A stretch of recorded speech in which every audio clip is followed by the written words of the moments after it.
오늘 우리에게 주신 하나님의 말씀인 시편 24편은 다윗 왕의 시입니다. 그런데 학자들은 이 시 24편은 시 15편과 짝을 이룬다, 쌍둥이 시다 이런 표현을 사용하여서 설명하기도 합니다. 시편 10편의 말씀을 읽어드립니다. 여호와여, 주의 장막에 머무를 자 누구 오며 주의 성산에 사는 자 누구 오니까. 정직하게 행하며 공의를 실천하며 그의 마음에 진실을 말하며 그의 혀로 남을 허물하지 아니하고 그의 이웃에게 악을 행하지 아니하며 그의 이웃을 비방하지 아니하며 그의 눈은 망령된 자를 멸시하며 여호와를 두려워하는 자들을 존대하며 그의 마음에 서원한 것은 해로울지라도 변하지 아니하며 이자를 받으려고 돈을 꾸어주지 아니하며 뇌물을 받고 무죄한 자를 해하지 아니하는 자이니 이런 일을 행하는 자는 영원히 흔들리지 아니하리이다. 오늘 본문 3 말씀은 여호와의 산에 오를 자 누구며 그의 거룩한 곳에 설 자가 누구인가? 라고 하는 질문으로 시작을 합니다. 그리고 시편 15편 1절은 여호와여, 주의 장막에 머무를 자 누구오며 주의 성산에 사는 자 누구오니까 역시 질문을 던지며 시작합니다. 도대체 누가 하나님과 함께할 자격이 있겠는가? 라고 궁금해합니다. 우리는 그 어떤 특별한 장소에 들어갈 때 자격이 있는지 검증받아야 할 때가 종종 있습니다. 예를 들면 비행기를 타기 위하여서 공항을 이용할 때 공항 검색대를 반드시 거쳐야 합니다. 그 검문 검색을 통과해야 비행기를 탈 수가 있습니다. 미국의 대통령이 있는 백악관, 그 백악관에는 초대를 받지 않고서는 들어갈 수가 없습니다. 혹 초대를 받았다 한다 할지라도 그 백악관에 들어갈 때에는 검문 검색을 통과해야만 입장을 할 수가 있습니다.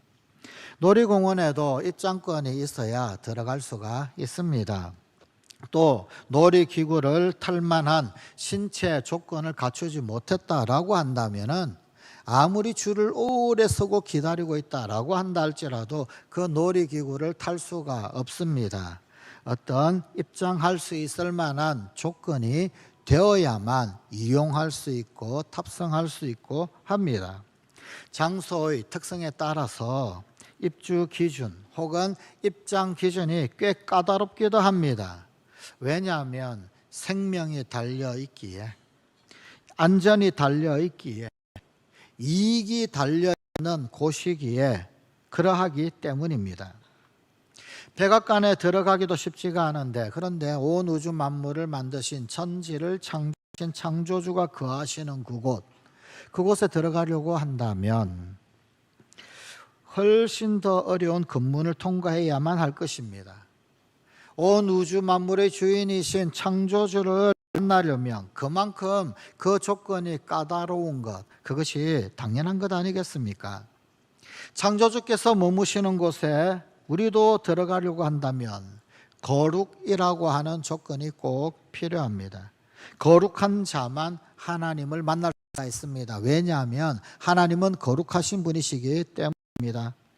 성경은 자격 그리고 조건을 갖추지 못하고 하나님을 만나면 죽게 된다라고 여러 곳에서 우리에게 말씀하고 있습니다.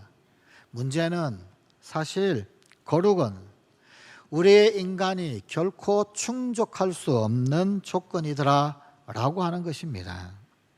불가능한 조건이 달렸는데, 그런데 도대체 어떻게 하나님을 만날 수 있다는 것일까요? 오늘 본문의 이 시인도 상당히 궁금해했습니다. 어떤 사람이 하나님을 만날 수 있는 자격이 있을까? 본문 4절에서 6절의 말씀입니다. 곧 손이 깨끗하며 마음이 청결하며 뜻을 허탄한 데 두지 아니하며 거짓말하지 아니하는 자로다. 그는 여호와께 복을 받고 구원의 하나님께 의를 얻으리니 이는 여호와를 찾는 족속이요 야곱의 하나님의 얼굴을 구하는 자로다. 손이 깨끗하고 마음이 청결하고 뜻을 허탄한 데 두지 아니하고 거짓 맹세하지 아니하는 자. 겉으로 드러나는 행동도 깨끗해야 할 뿐 아니라 속으로 품는 마음도 깨끗해야 하고 의지도 생각도 역시 거룩해야 합니다. 그런데 이 조건을 듣는데 왜 로마서 3장 10절의 말씀이 생각이 나는 것일까요? 기록된 바 의인은 없나니 하나도 없으며 의인은 없나니 하나도 없다.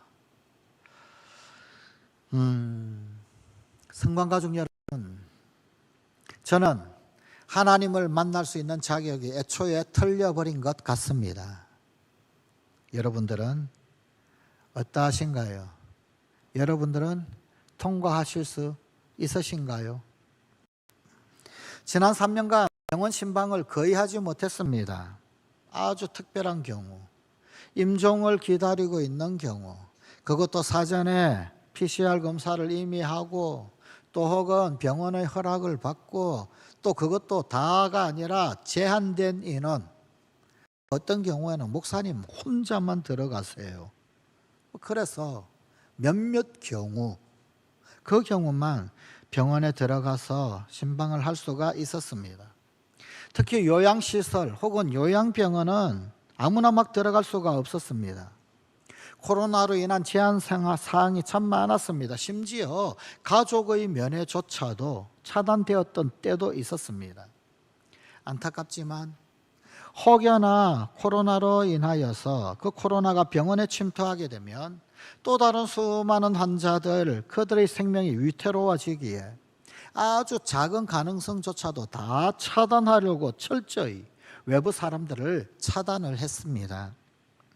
생명과 직결되는 문제이기에 그럴 수밖에 없었습니다. 이해가 됩니다. 하나님 나라도 거룩하지 못하면 죽습니다. 죄라는 질병이 침투하며 모두 다 죽게 됩니다. 생명을 지키기 위해선 거룩이라고 하는 그 조건을 충족하는 자만 입장할 수가 있습니다. 하나님이 혼자 계시고 싶어서 혹은 아니면은 이 사람 저 사람 왔다 갔다 하는 것 귀찮아서 그래서 그렇게 하신 것일까요? 아닙니다. 결코 아닙니다. 본문 5절 말씀입니다. 그는 여호와께 복을 받고 구원의 하나님께 의를 얻으리니. 여호와께 복을 받는다. 여호와께 복을 받는 사람들도 혹 있더라 라는 것입니다. 참 다행인 것은 하나님이 특별한 조치를 취해 놓으셨더라 라는 사실입니다. 칭의 혹은 의인, 의롭다고 인정을 해주다 혹은 의롭다고 불러주다, 이런 칭의라는 제도를 통해서 죄인이었던 인간도 하나님과 함께 거할 수 있는 통로를 마련해 두셨습니다. 의는 하나님이 주시는 것입니다. 우리 인간이 노력해서 얻는 것이 아니라 전적으로 하나님의 은혜에 의해 주어지는 것입니다.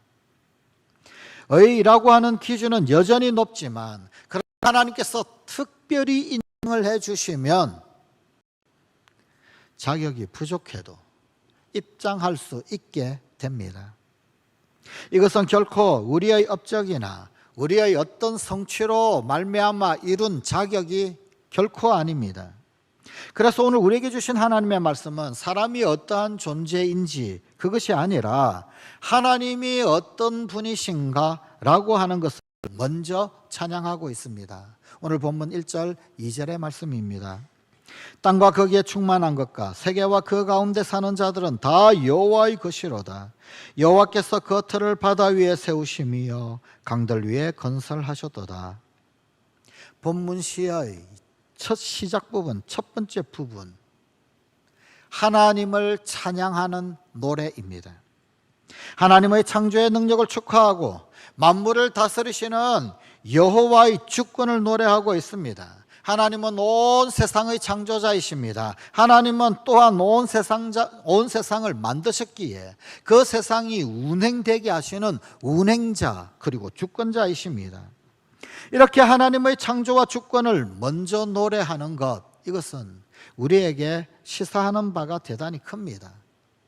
하나님은 우리의 처지나 형편, 우리의 그 어떤 상태 이전에 이미 영광스러운 분이시고 우리의 그 어떠함과 상관없이 주권자이십니다.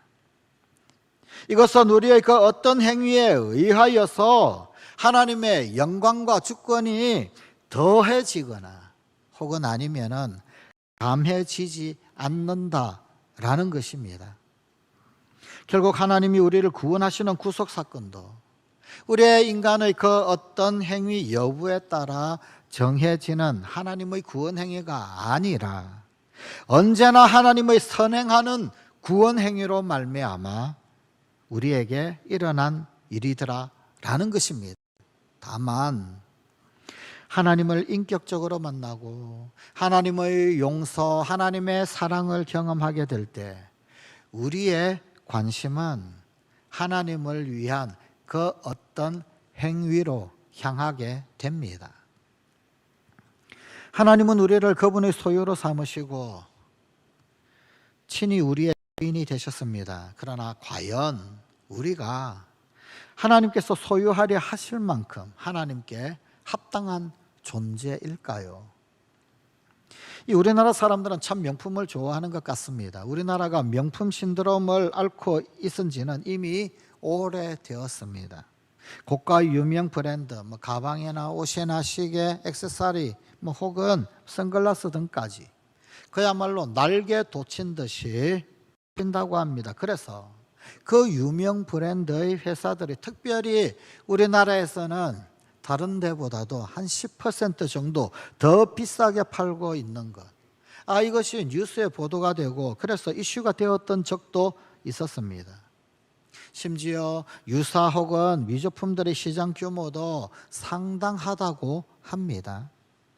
이러한 기현상은 그 명품을 소유함으로써 자신의 가치를 그와 동일한 격으로 명품인 삶, 자기 자신도 명품인 그러한 격으로 인식하려고 하는 대중적 욕구 현상이라고 합니다. 우리는 나의 위신에 어울리거나 혹은 아니면 보다도 더 격조 높은 것을 소유하려고 합니다.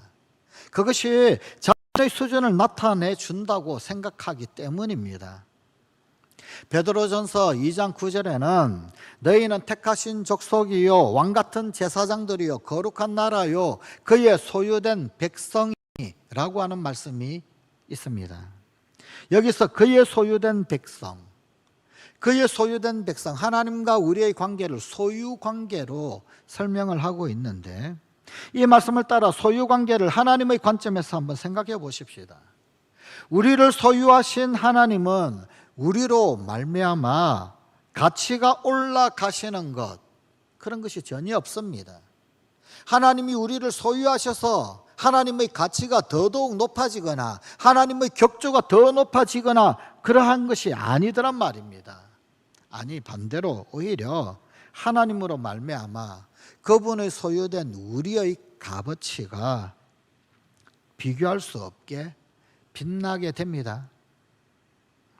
이런 하나님께서 땅에 거하는 모든 생명 그리고 그 가운데 있는 모든 자들 심지어 악인까지도 다 여호와의 것이다. 다 여호와의 것이로다 라고 선포하십니다. 하나님은 은총이 충만하고 풍성하신 분이십니다. 결국 하나님 앞에 특별히 설 수 있는 자, 그 거룩한 곳에 서는 자는 누구입니까?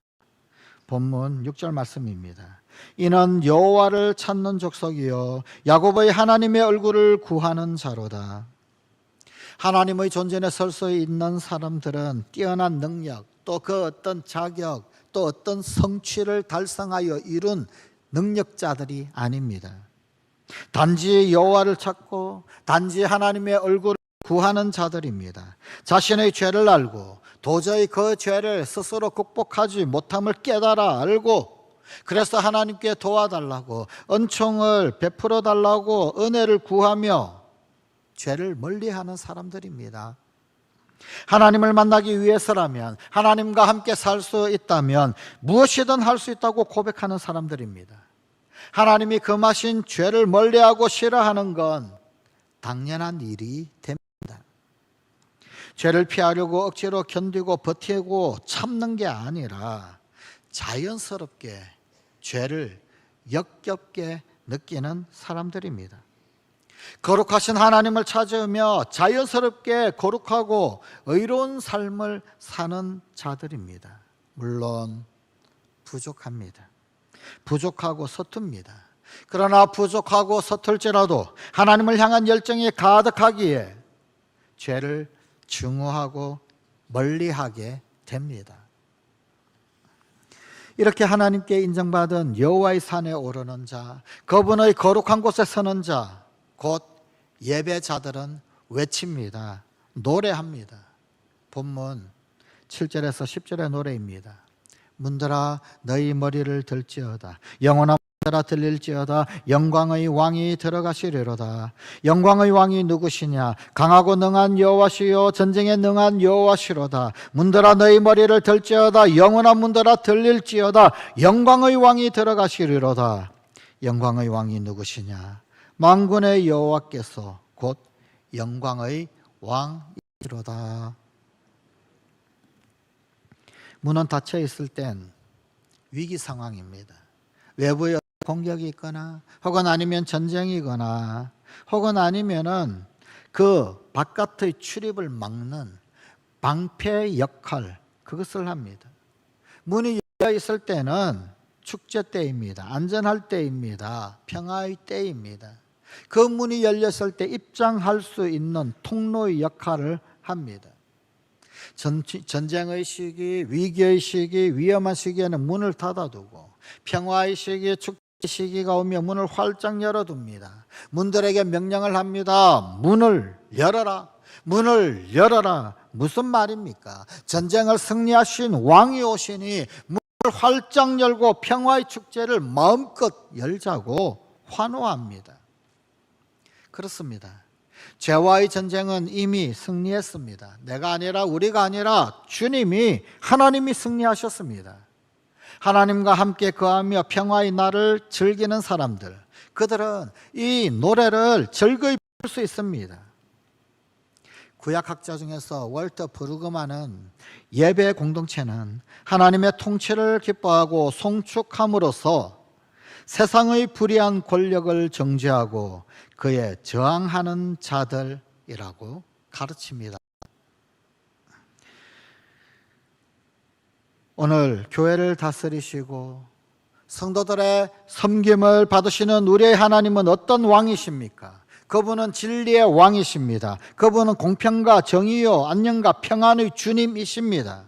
그리고 우리는 바로 그분을 예배함으로써 세상의 불의한 권력을 정죄하고 그에 저항합니다. 오늘 본문 시편 24편의 용어로 말을 하자면 우리는 하나님을 예배함으로 손을 깨끗이 하고 예배함으로 마음을 청결히 합니다. 우리는 하나님을 예배함으로 허탄한 뜻을 정죄하고 우리는 하나님을 예배함으로 거짓 맹세하는 것에 저항합니다. 지독하게 가난한 미혼모에게서 태어나서 어머니의 품이 아니라 할머니의 손에서 자랐습니다. 9살에 사촌 오빠에게 성폭행을 당하고 또 오빠 친구들에게 폭행을 당하여서 도대체 아빠가 누군지도 모르는 아이를 임신했습니다. 14살에 출산과 함께 미혼모가 되었고 아이는 안타깝게도 태어난 지 2주 만에 죽었습니다. 그 충격에 가출을 합니다. 마약 복용을 하면서 하루하루를 지옥같이 살았습니다. 살고자 하는 의욕이 전혀 없는, 그래서 107kg의 몸매를 가졌던 여인, 어느 날부턴가 하루 동안에 일어났던 일들 가운데서 5가지 감사 일기를 씁니다. 5가지 애써 찾아서 감사 노트에 감사 일기를 씁니다. 그랬더니 하루에 5가지, 1년 365일이면 1825가지, 10년이면 18,250가지.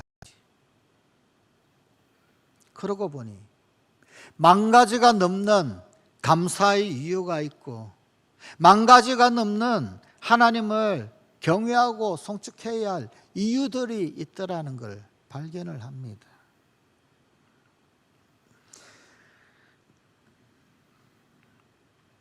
만 가지 감사일기, 오늘날의 오프라 윈프리가 되었습니다.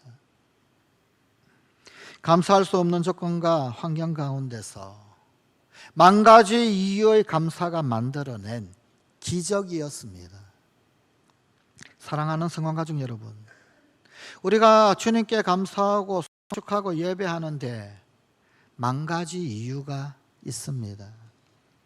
그날에 우리의 힘이 다하고 내 마지막 순간이 찾아와도 내 영혼 주님만 경배하는 그런 우리 성관가족 됩시다. 아니, 만 년이 지나도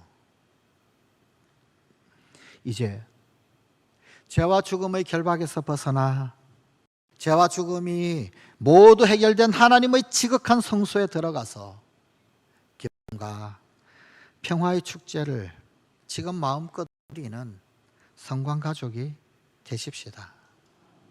하나님은 마땅히 우리의 예배를 받으시는 영광의 왕이신 구원자이십니다. 기도하십시다. 아버지 하나님,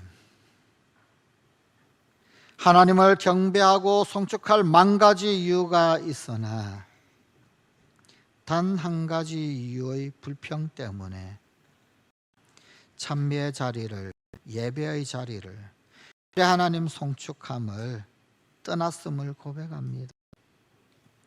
그러나 이제 죄와 죽음의 결박에서 벗어나 죄와 죽음이 모두 해결된 우리 주님의 지극한 성소에 들이신 하나님 그 존전에서 기쁨과 평화의 축제를 마음껏 누리는 우리 성관가족이 되게 하여 주시옵소서.